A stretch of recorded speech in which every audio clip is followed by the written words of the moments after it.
Di saat Rasulullah SAW sedang sujud, beliau dilempari kotoran oleh Abu Jahal dan komplotannya. Pernah pasti kalian dengar waktu kecil kisah ini kan? Ayah lempar siapa? Hai, wassalamualaikum warahmatullahi wabarakatuh. Terima kasih sudah klik video ini. Oke, jadi di malam ini aku akan ngebahas seseorang yang memang dikenal jahat kali di masa Nabi Muhammad SAW berdakwah. Orang ini merupakan salah satu musuh terbesar bagi kaum muslimin pada saat itu. Dia ini yang mengompori kaum musyrikin untuk pergi ke medan perang Badar juga untuk bisa memerangi Rasulullah SAW dan kaum muslimin. Masih ingat kalian siapa? Betul lagi. Siapa lagi kalau bukan Abu Jahal? Abu Jahal ya bukan Abu Lahab. Jangan sampai ketukar kalian. Abu Lahab paman Nabi Muhammad SAW. Ya walaupun memang Abu Lahab ini 11-12 juga kelakuannya sama Abu Jahal, tapi orang ini adalah dua orang yang berbeda ya. Abu Jahal nggak ada hubungan saudara sama Rasulullah, tapi Abu Lahab ada. Oke? Jadi Abu Jahal ini memang seorang pemimpin Quraisy yang sangat menentang Nabi Muhammad SAW dan Islam. Bahkan Islam memandang Abu Jahal ini memiliki kedengkian dan permusuhan sangat besar sampai-sampai Nabi Muhammad SAW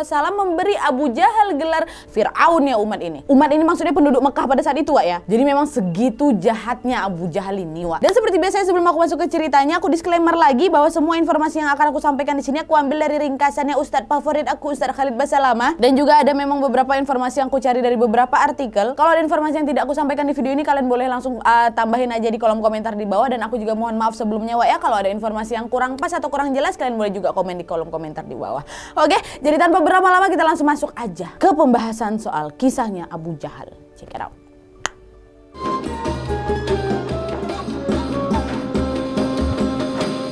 Oke, jadi sebenarnya Abu Jahal ini bukan nama sebenarnya, Nama sebenarnya Abu Jahal adalah Amr bin Hisham bin Mughirah. Dan selain Abu Jahal, ternyata Amr bin Hisham ini ada dua julukan lain, yaitu Abu Hakam dan Asad al-Ahlaf. Bedanya Abu Jahal itu adalah julukan yang memang diberikan oleh kaum muslimin, yang artinya, mohon maaf, bapak kebodohan. Sedangkan Abu Hakam dan Asad al-Ahlaf ini adalah julukan yang diberikan oleh kaum kafir Quraisy. Abu Hakam ini artinya bapak bijaksana, Karena pada masa itu Abu Jahal ini memang dianggap sebagai orang yang sangat bijaksana oleh orang-orang musyrik. Nah, para tetua Quraisy pada saat itu sangat mempercayai pendapat Abu Jahal, bahkan di saat dia masih usia 30 tahun, masih terbilang muda ini ya. Abu Jahal sudah bisa menghadiri pertemuan atau majelis khusus yang diadakan oleh tetua-tetuanya Quraisy di Darun Nadwa. Sedangkan julukan Asad al-Ahlaf tadi itu karena Abu Jahal ini dianggap singanya kelompok-kelompok lawan yang bersumpah akan memerangi Islam dan juga Nabi Muhammad SAW. Dan jelas dua julukan dari kaum kafir Quraisy ini dianggap suatu kesalahan besar,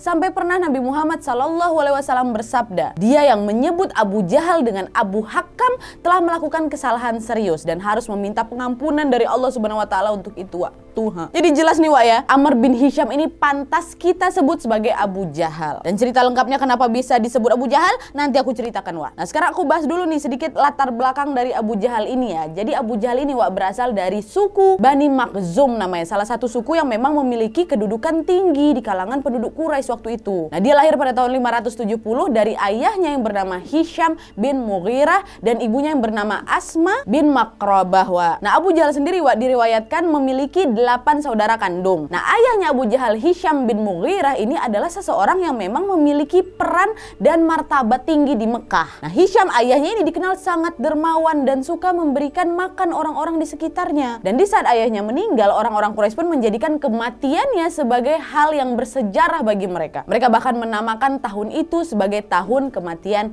Hisham. Nah, Abu Jahal ini memang diriwayatkan mewarisi sebagian dari sifat ayahnya. Abu Jahal juga sering memberikan makanan kepada orang-orang. Dia selalu memastikan makanan atau meja makannya itu penuh dengan roti dan daging untuk bisa menjamu para tamunya. Tapi ternyata kebaikan yang diberikan oleh Abu Jahal itu supaya untuk dipuji-puji gitu loh. Kebaikan yang dia lakukan itu untuk menarik simpati orang-orang. Jadi memang kayak nggak ikhlas dia itu sebenarnya, cuma untuk biar dapat pujian dari banyak orang aja. Dan dia pun mengharapkan imbalan dari perbuatan baiknya, pasti. Dia pamrih berharap diberikan pujian oleh masyarakat di Mekah dan juga pujian dari tetua-tetua di Darun Nadwa. Jadi memang kayak ada udang di balik bakwan lah gitu, Nah, terus dalam perjalanan hidupnya Abu Jahal, dia ini dikabarkan mempunyai 2 istri dan 11 anak. Dari 11 anaknya ini, nantinya hanya ada 1 anaknya yang memeluk agama Islam dan diyakini oleh umat Islam sebagai salah seorang syuhada. Dan anaknya ini bernama Ikrimah. Nah, jadi itu ya sedikit latar belakang tentang Abu Jahal. Sekarang kita masuk nih ke pembahasan sewaktu Abu Jahal ini jahat kali sama Nabi Muhammad SAW ya, dan menentang ajaran agama Islam. Oke, check it out.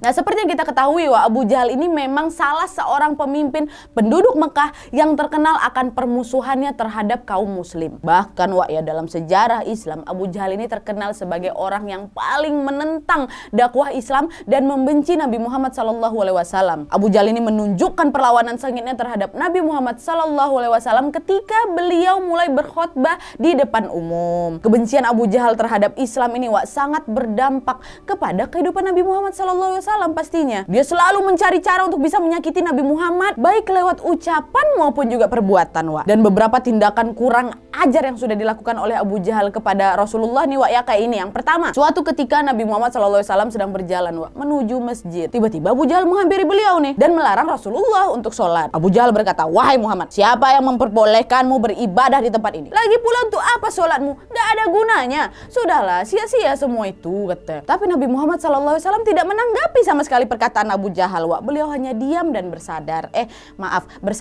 Nah, melihat Nabi Muhammad tidak menggubris perkataannya, kan Abu Jahal jadi kesal. Ngomong lagi dia, "Kenapa engkau hanya diam? Apa engkau takut kepadaku? Tahukah engkau Muhammad bahwa aku adalah orang yang sangat kaya? Pengikutku juga melebihi jumlah pengikutmu. Tidakkah semua itu membuatmu segan terhadapku?"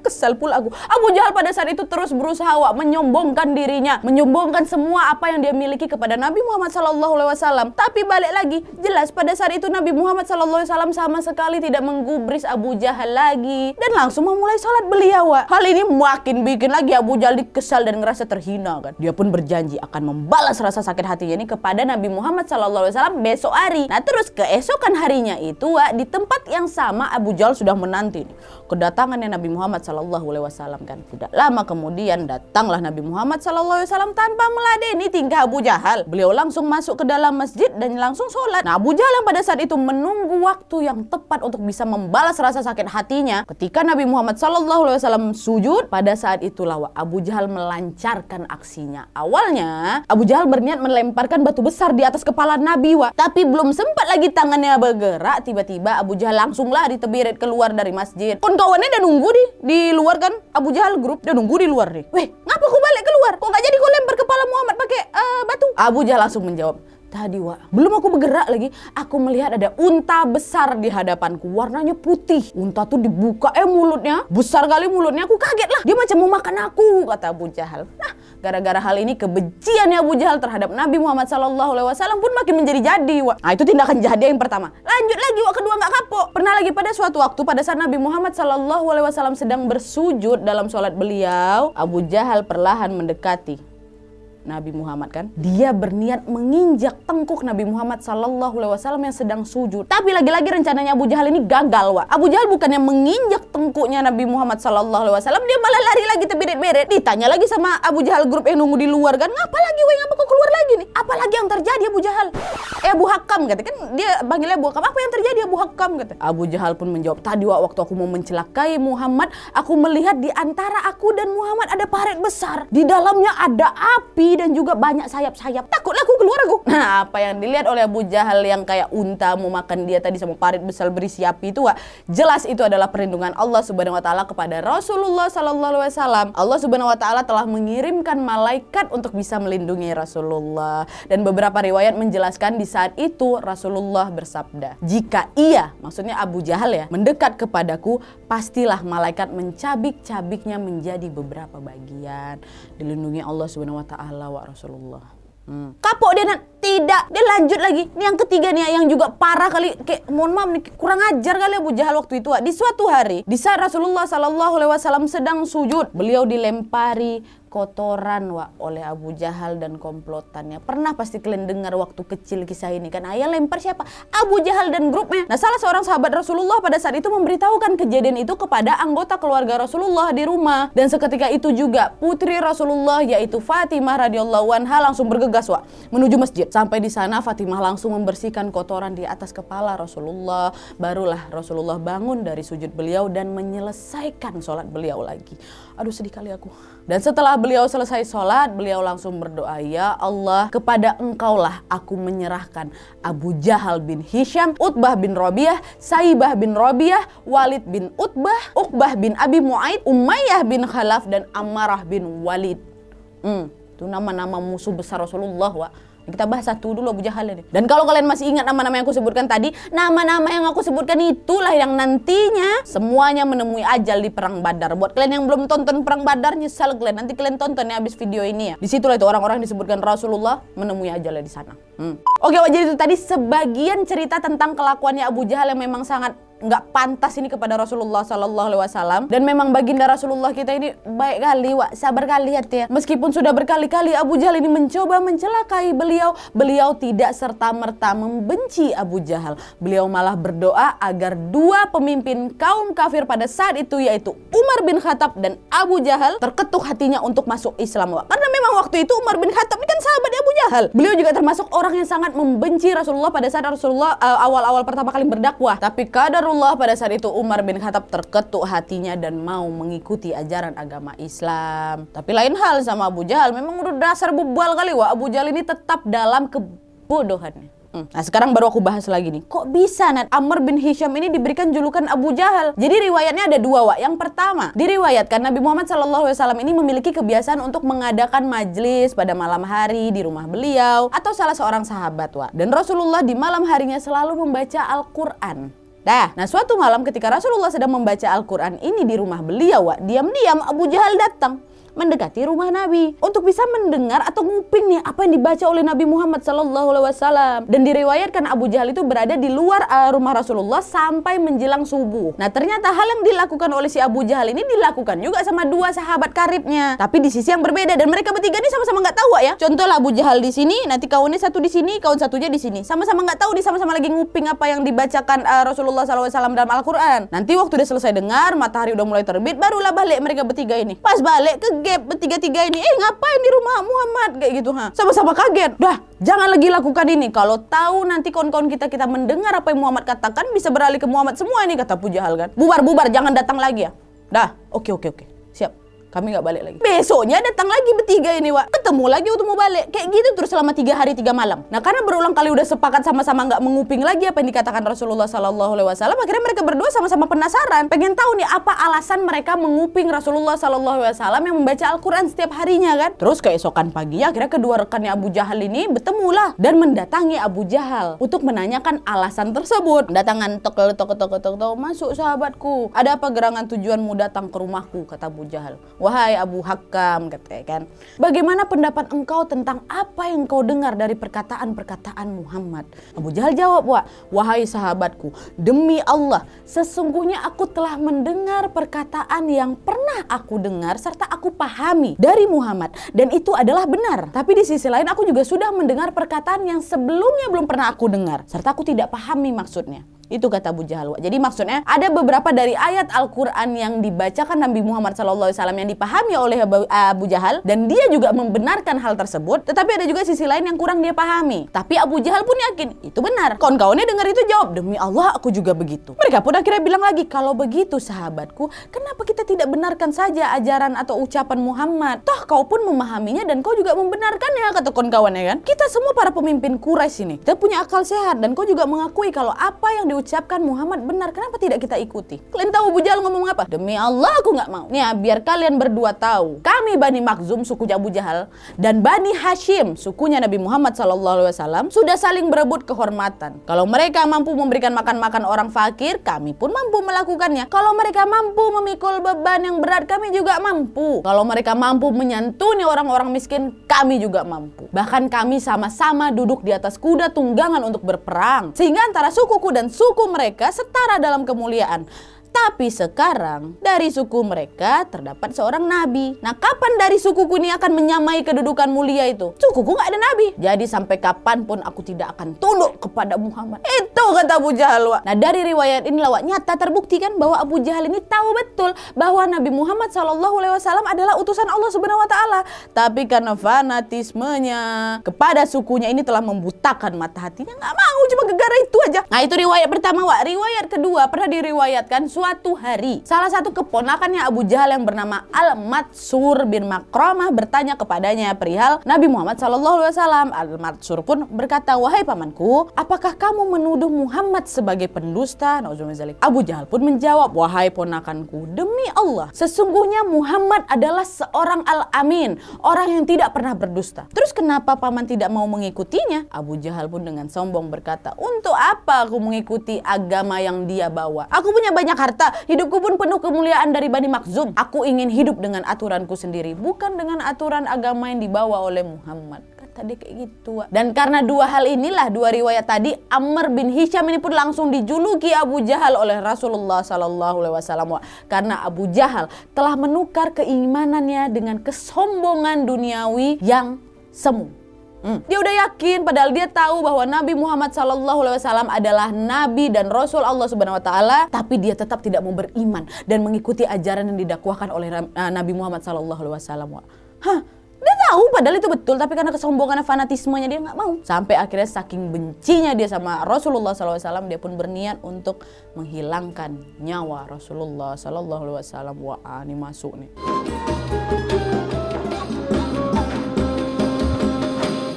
Nah, puncak dari jahatnya si Abu Jahal ini adalah ketika dia berencana menghilangkan nyawa Rasulullah SAW.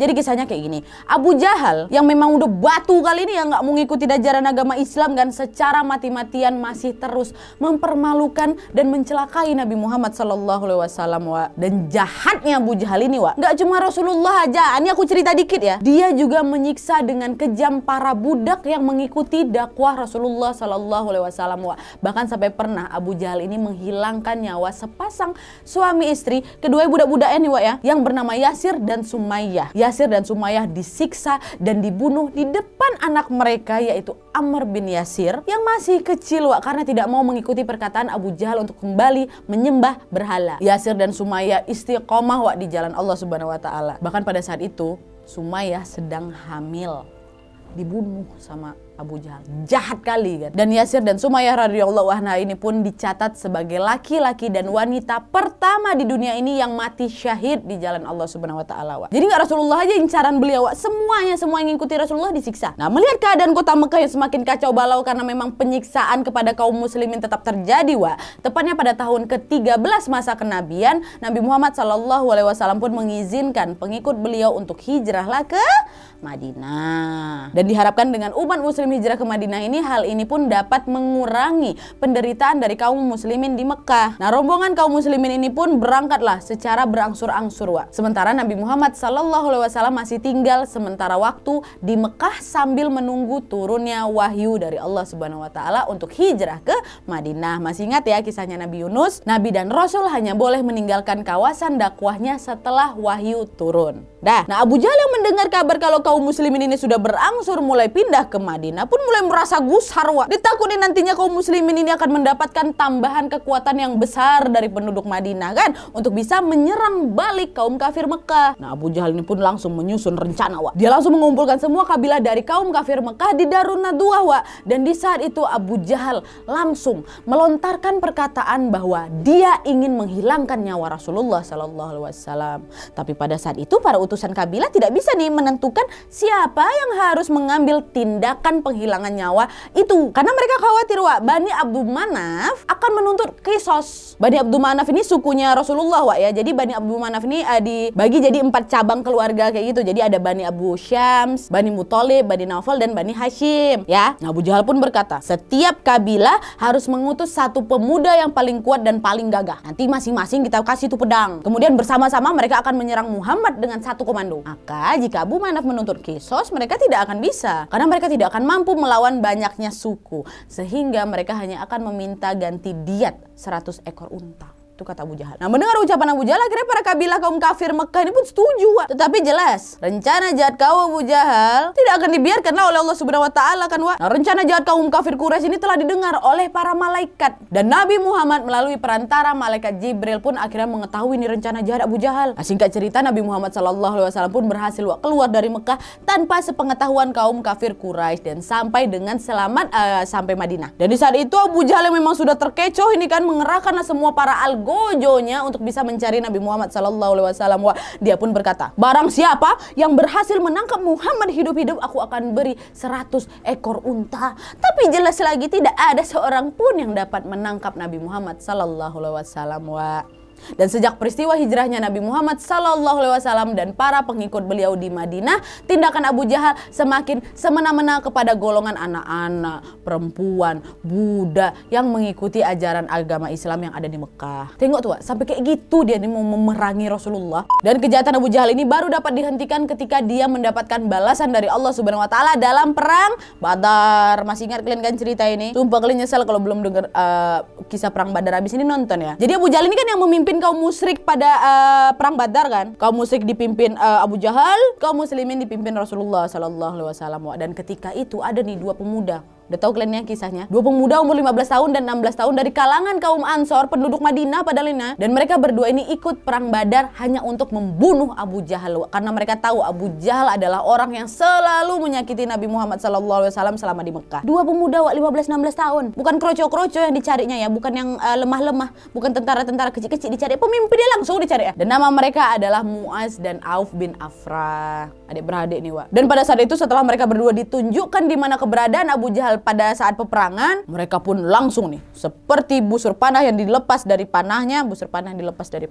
seperti busur panah yang baru dilepas langsung melewati, menembus 10 pasukan yang melindungi Abu Jahal di tengah-tengah. Dan akhirnya mereka berhasil menjatuhkan Abu Jahal dari atas kudanya ketika mereka berhasil melukai pahanya Abu Jahal. Dan kedua pemuda berani itu tewas mati syahid dan sangat berjasa dalam pertempuran perang Badar karena sudah yaitu melukai pahanya Abu Jahal dan membuat Abu Jahal tersungkur dari kuda dan bisa ditaklukkan. Dan barulah menjelang akhir perang Badar, Abdullah bin Mas'ud berhasil melumpuhkan Abu Jahal dengan memenggal kepalanya. Nah, mati dia. Dan setelah kaum musyrikin pada saat itu kabur semua kan, Wak, Rasulullah SAW pun meminta pasukan beliau untuk memasukkan jasad Abu Jahal dan semua pasukan musyrikin, sahabat-sahabat Abu Jahal itu, Wak, untuk dimasukkan ke dalam sumur tua dekat sebuah lembah. Dan setelah semua jasad masuk itu ke sumur, Wak, Rasulullah sempat berkata, wahai kaum musyrikin, sesungguhnya kalian sudah melihat apa yang sudah dijanjikan Tuhanku kepadaku. Maka waktu itu beberapa sahabat nanya, Wak, ya Rasulullah, kenapa engkau berbicara kepada jasad? Dan pada saat itu Rasulullah pun menjawab,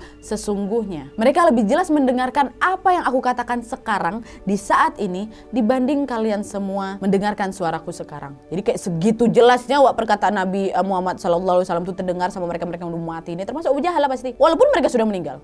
Intinya semacam kayak dibuat nyesal gitu lah, Wak, karena selalu menentang ajaran agama Allah Subhanahu wa taala kan. Semua nama-nama yang disebut oleh Rasulullah SAW dalam doanya tersebut, Wak, ada dalam sumur itu semua, nggak bersisa di perang Badar itu. Itulah. Oke, Wak, jadi itu tadi kisah tentang Abu Jahal. Mudah-mudahan kita nggak jadi orang kayak dia, Wak, ya. Nauzubillah min zalik. Ya Allah, jahat itu level maksimal kali, Wak. Jangan ditiru. Ini aku kasih pembahasan ini biar kalian tahu juga gimana Rasulullah beserta para sahabat selalu sabar, tabah saat menghadapi cobaan-cobaan dalam berdakwah, Wak. Ini aku sebut salah satu musuh Rasulullah nih, Abu Jahal, yang memang udah yang paling jahat kali lah istilahnya sama Rasulullah. Masih ada lagi sebenarnya. Ada Umayyah, Utbah bin Rabi'ah, Saibah.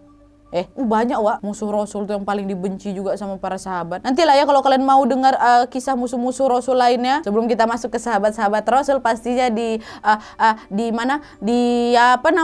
bulan puasa besok. Bolehlah sesekali kita tahu siapa-siapa aja musuh Rasulullah ya, supaya kita tidak mencontoh mereka. Oke, sekali lagi aku mohon maaf apabila ada kesalahan kata, bisa langsung dikoreksi aja, Wak, di kolom komentar di bawah. Dan sekian dulu videonya, terima kasih banyak yang sudah menonton. Kalau kalian suka video ini, klik like-nya, jangan lupa komen di bawah untuk ide dan saran-saran untuk video selanjutnya. Jangan lupa nyalain notifikasinya supaya kalian tahu kalau aku upload video baru. And as always, jangan lupa untuk klik tombol subscribe supaya kalian sama-sama tahu informasi menarik dan menegangkan dari channel aku. See you next video, Wak. Bye.